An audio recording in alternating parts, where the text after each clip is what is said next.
고구려 제9대 임금인 고국천왕 17년이 어느 날 오후였다.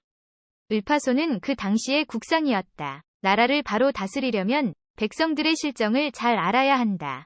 그래서 착한 자, 올바른 자는 찾아서 상을 주어야 하고 악한 자, 남을 괴롭히는 자는 벌을 주어 이 나라 백성이면 누구나 억울한 자가 없도록 해야 한다. 을파소는 항상 자기의 신념을 이렇게 말하고 틈만 나면 몸소 전국을 돌아다니며 민정을 살폈다.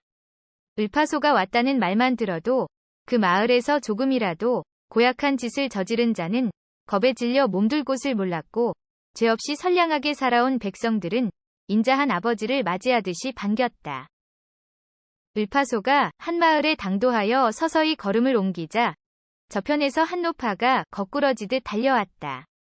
잘 오셨습니다. 마침 어른께서 잘 오셨습니다. 노파는 을파소 앞에 꿇어 엎드리자 더 말을 잇지 못하고 목 놓아 통곡했다. 그렇게 울기만 해서야 별 도리가 없지 않소? 사정을 얘기해야지. 어떤 억울한 일이든지 내게 얘기만 하면 다 풀어주겠소. 을파소는 타이르듯이 말했다. 백발이 성성한 노파에게 말하는 을파소의 태도는 아직 노파보다 훨씬 나이가 젊으면서도 인자한 아버지처럼 점잖게 대했다. 고구려 국상으로 있는 을파소는 실로 그 당시 백성들의 아버지였다. 그가 국상이 되기 전 고구려는 안팎으로 항상 불안스러웠다. 더욱이 고구려 고국천왕 13년 4월 자가려 등이 반란을 일으켜 수도로 쳐들어온 일이 있었다. 왕은 손수 군사를 거느리고 반란한 자를 토벌했지만 왜군의 침범을 받은 것도 아니고 바로 외척으로 높은 벼슬에 있던 자들이 반란을 일으켰다는 점에 왕은 크게 상심하고 있었다. 원래 임금을 도와 나라를 다스리는 대신들은 덕이 있고 어진 자라야 하는데 지금의 나라 형편이 관직은 사람을 위해서 만들어졌지만 높은 벼슬아치는 덕이 없어도 함부로 오를 수 있어서 백성들에게 해를 끼치고 있으나 다 내 잘못이다. 이렇게 생각한 왕은 널리 어진 사람을 구하기에 힘썼다. 그러던 어느 날이었다. 동부에 안류라는 사람이 와서 왕에게 아뢰었다. 대왕께서 덕있고 어진 신하를 구하신다는 말씀을 들었습니다만 아마 이 나라에서 덕있고 어진 자를 구하자면 을파소 이상 가는 자는 찾기 어려울 것입니다. 을파소라? 지금 어디서 무얼 하는 사람인가? 서부 압록강 좌물촌에 사는 사람입니다. 지혜와 사려가 깊고 덕이 높아 누구나 우러러보는 인물입니다마는 세상이 알아주지 못해서 아깝게도 농사나 지으며 세월을 보내고 있습니다. 왕은 그 말을 듣고 대단히 반가워했다. 그런 사람이야말로 바로 내가 구하는 사람이야. 왕은 당장에 사람을 보내어 을파소를 데려오라 했다. 왕의 분부를 받고 을파소를 데리러 간 사람은 길을 재촉하여 좌물촌에 당도했다. 그는 곧 한 농부를 불러 을파소의 행방을 물어보았다. 바로 저분이 을파소랍니다. 그 농부가 가리키는 쪽을 보니 헌옷을 아무렇게나 입은 농부가 밭에 걸음을 주고 있었다. 신하는 임금에게 분부를 받을 때 단단히 들은 말이 있었다. 을파소를 만나거든 극진히 예를 갖추어 모셔와야 한다. 아마 고향에서 농사를 짓고 있을 테니까 무시하고 함부로 굴었다가 그 사람의 비위를 상해서 데려오지 못하게 되는 날에는 크게 벌을 받을 줄 알아라. 그래서 그 신하는 걸음을 푸고 있는 을파소 앞에 가서 넙죽 엎드려 공손히 절을 했다. 고운 비단옷이 더럽혀지는 것도 꺼리지 않았다. 누구신데 나같이 못난 사람에게 이렇게 절을 다 하십니까? 을파소는 어이가 없다는 듯이 두 눈을 건벅건벅했다. 임금님의 분부를 받고 선생님을 모시러 온 사람입니다. 임금님께서요? 나 같은 사람에게 무슨 볼 일이 있으시다고? 선생님의 깊으신 슬기와 높으신 덕을 흠모하시어 나란 일을 보아주십사 하고 부르시는 겁니다.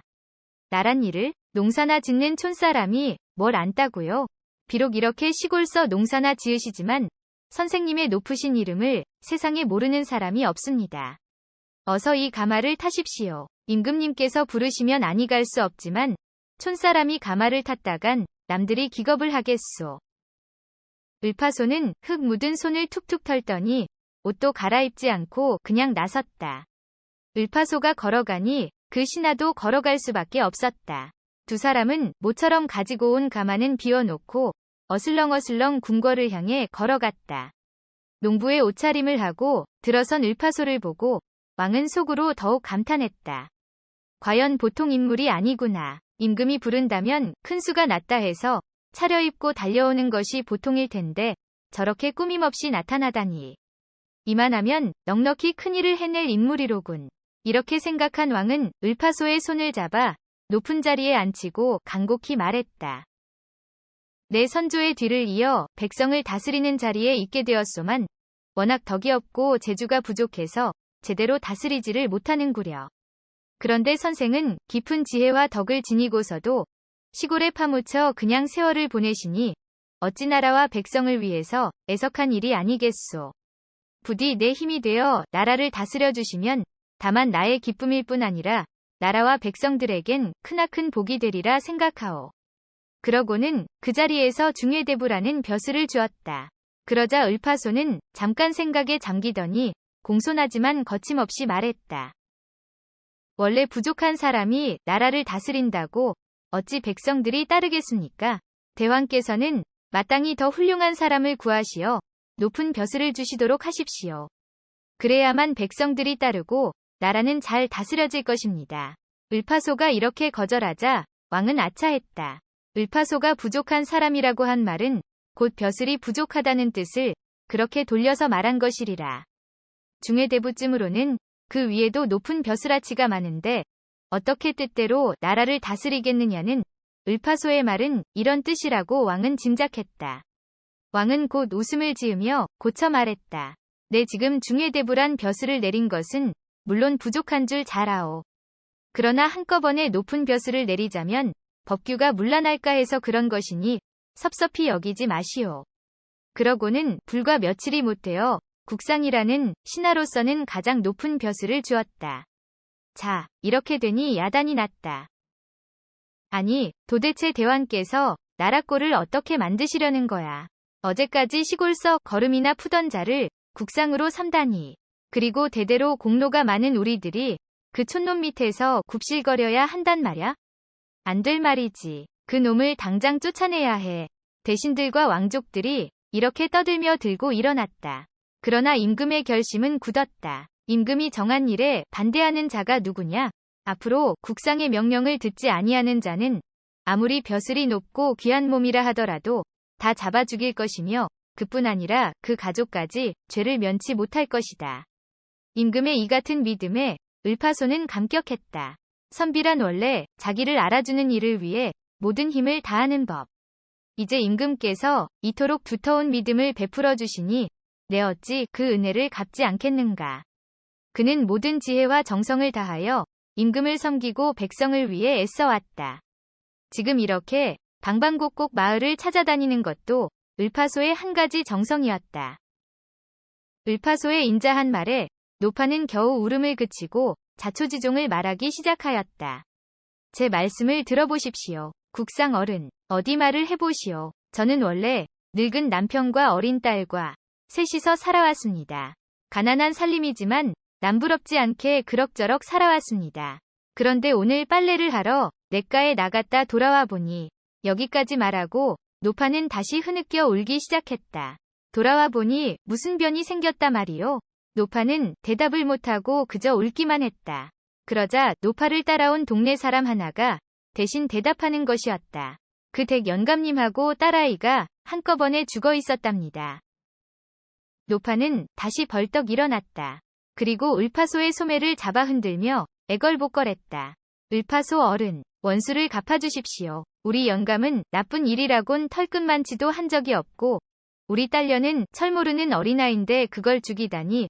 그 고약한 인간을 찾아서 원수를 갚아주십시오. 울부짖는 노파를 달래며 을파소는 일어섰다. 우선 가봅시다. 시체라도 봐야지 무슨 짐작이 가지 않겠소? 을파소는 노파와 마을 사람들을 거느리고 그 집으로 갔다. 집안에 들어서 보니 너무나 참혹한 광경이었다.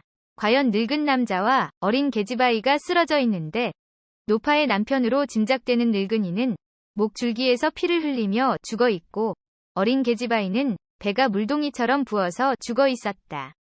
그런데 죽은 것은 두 사람만이 아니었다. 고양이 한 마리가 두 동강이 나서 쓰러져 있고 그 옆에 뱀의 대가리가 구르고 있었다. 그거 참 이상한 일이군. 을파소가 턱을 고이고 생각에 잠겼다. 그때 마을 사람 하나가 마루 밑에 떨어진 낫을 가져오며 말했다. 을파소 어른, 바로 이겁니다. 이걸로 죽인 모양이에요. 과연 시퍼렇게 날이 선 낫에는 시뻘건 피가 묻어 있었다. 피 묻은 낫, 목에서 피를 흘리는 늙은이, 허리가 두 동강이 난 고양이. 이것만 본다면 주인을 죽이려는 어떤 인간이 들어와서 주인의 목을 낫으로 찔러 죽였을 때 집에 있던 고양이가 울어대므로 그 허리를 쳐서 두 동강이를 냈는지도 모르지. 그리고 나오려다가 우연히 뱀을 만나 그 모가지를 쳤는지도 모르지. 그렇지만 저 계집아이의 배가 물동이처럼 부어서 죽은 것은 과연 어떤 까닭일까? 을파소는 아무리 생각해도 알 수가 없었다. 이때 그 집 뒷곁에 쌓아놓은 퇴비 속에서 부시럭대는 소리가 났다. 저게 무슨 소리냐? 저 퇴비더미를 뒤져보아라. 마을 사람들이 달려가서 그 퇴비더미를 뒤져보았다. 그리고 그 속에서 한 중년 남자를 끌고 나왔다. 그 남자는 마을에서 침쟁이 노릇을 하는 남자였다. 내 놈의 짓이로구나. 을파소가 소리쳤다. 아닙니다. 저는 아무 죄도 없습니다. 침쟁이는 와들와들 떨고만 있었다. 거짓말 마라. 을파소는 침쟁이를 묶어놓고 마치 그 자리에서 보고 있었기나 한 듯이 말했다. 여보 노파, 이 아이는 가끔 배앓이를 하지 않았소? 바로 맞았습니다. 을파소 어른, 오늘 아침에도 배가 아프다고 우는 걸 보고 나갔습죠.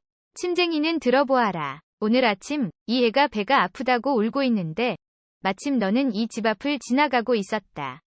그때 이 집 주인이 너를 보고 불러들여 침을 놓아달라고 했지. 너는 이 애 배에 침을 놓았다. 그런데 침을 잘못 놔서 배 아픈 것을 고치기는 고사하고 물동이처럼 퉁퉁 부어 죽게 만들었지. 그러니 아이 아버지가 가만히 있겠느냐? 생사람 죽였다고 덤벼들었을 게다.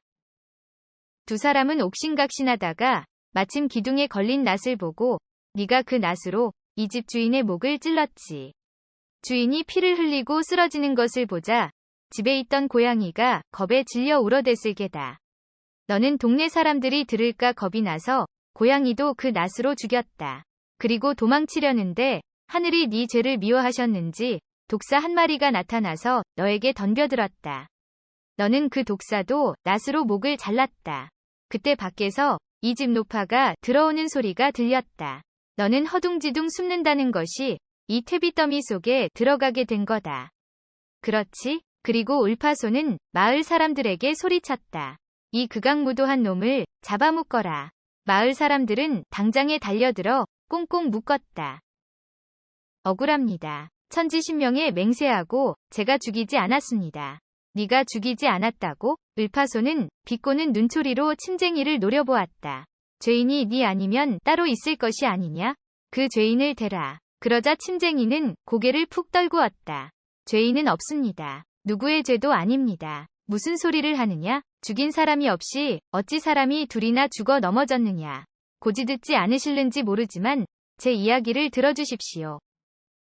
침쟁이는 애걸복걸했다. 을파소는 이놈이 법이 무서우니까 발뺌을 하는구나 싶어서 더 듣지 않고 관가로 끌고 가려 했다. 그러다가 문득 을파소의 머리에 옛사람의 말이 한 가지 떠올랐다. 10사람의 도적을 놓칠지언정 한 사람의 억울한 죄를 만들지 말라. 이 놈의 소행이 틀림없겠지만 어디 말이나 들어보자고 생각한 을파소는 침쟁이를 향해 호통쳤다. 어디 네 말을 들어보자. 그렇지만 거짓말을 했다가는 벌이 한층 더 무거워진다는 걸 알아야 한다. 믿으시고 안 믿으시고는 어른께서 생각하시기에 달렸습니다. 그렇지만 제 말은 천지신명께 맹세하고 참말입니다. 침쟁이가 더듬더듬 이야기하는 것을 들어보니 그 내용은 다음과 같았다. 침쟁이가 마침 이 집 앞을 지나갈 때였다. 갑자기 집 안에서 자지러지게 어린애 우는 소리가 들렸다. 침쟁이는 웬일인가 하고 살인문을 열고 들여다보았다. 그랬더니 이 집 딸아이가 마당에 자빠져서 울고 있는데 그 배에는 뱀의 대가리가 붙어 있었다. 마침 집에 있던 주인 영감이 황급히 달려들어 뱀의 대가리를 떼어버렸다. 그러나 뱀에게 물린 아이의 배는 순식간에 물동이처럼 부어올랐다. 여보, 좀 살려주오. 하나밖에 없는 딸이 죽어버리면 우리 늙은이는 무슨 낙으로 살아가겠소. 주인 영감은 침쟁이의 손을 잡고 애걸복걸했다. 침쟁이는 곧 허리춤에서 침을 꺼내놓았다. 그러나 뱀의 독이 너무 심했는지 아무 효험도 없이 아이는 숨이 끊어지고 말았다. 어린 딸이 죽은 것을 알자 늙은 아버지는 미친 사람같이 시체를 안고 대굴대굴 구르면서 통곡을 했다. 그러다가 무슨 생각이 들었는지 벽에 걸린 낫을 집어들었다. 왜 이러나? 여보게 마음을 진정시키게. 침쟁이는 주인 영감이 혹 미치지 않았나 생각하고 이렇게 말했다. 아니야, 원수를 갚아야지. 주인 영감은 시퍼런 낫을 쳐들고 씩씩거렸다. 원수를 갚다니? 여보게, 뱀은 벌써 모가지만 남지 않았는가? 낫을 들고 어쩌자는 건가? 아니야, 원수는 그 놈만이 아니야. 그럼 또 있단 말인가? 바로 저기, 저 고양이 놈이야. 영감이 가리키는 곳을 보니 마루 위에 고양이 한 마리가 앉아서 입맛을 다시고 있었다. 아까 저 고양이란 놈이 뱀을 물어가지고 들어오더니 모가지만 남기고 다 먹어버렸거든. 그런데 뱀이란 놈은 모가지만 남아도 쉬 죽지 않으니까 그만 우리의 배를 물고 늘어졌단 말야. 그렇지만 고양인들 일부러 그랬겠나. 그만두게. 침쟁이가 말렸지만 영감은 듣지 않았다. 일부러 그랬건 안 그랬건 딸아이의 원수는 원수야. 주인 영감은 낫을 들고 마루로 뛰어올랐다. 여보게, 고양이를 해치면 안 되네. 앙심을 먹고 반드시 원수를 갚는다네. 침쟁이가 굳이 말렸지만 주인 영감은 듣지 않았다. 주인 영감에게서 살기를 느낀 고양이는 훌쩍 마루에 건 선반 위로 뛰어 올라갔다.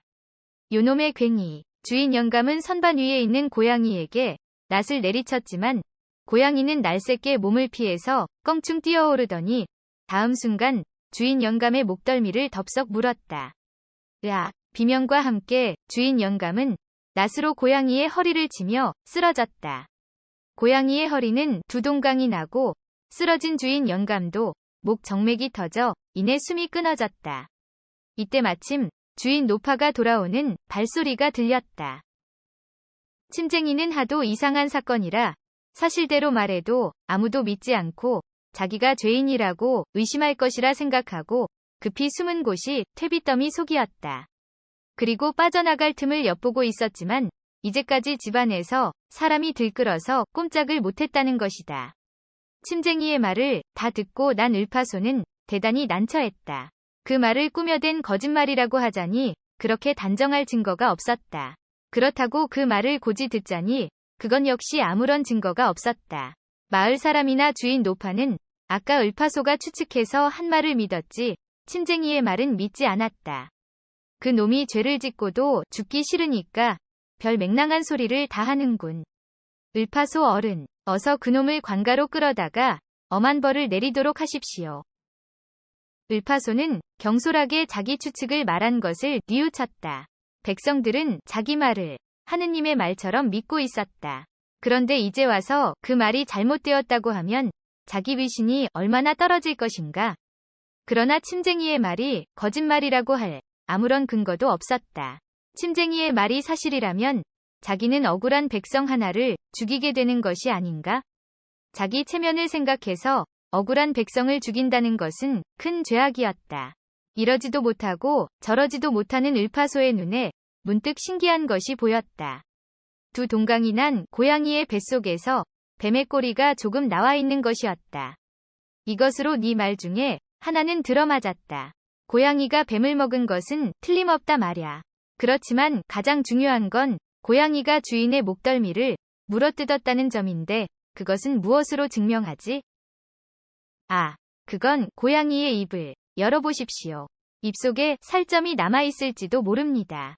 살기 위해서 필사적이 된 침쟁이가 부르짖었다.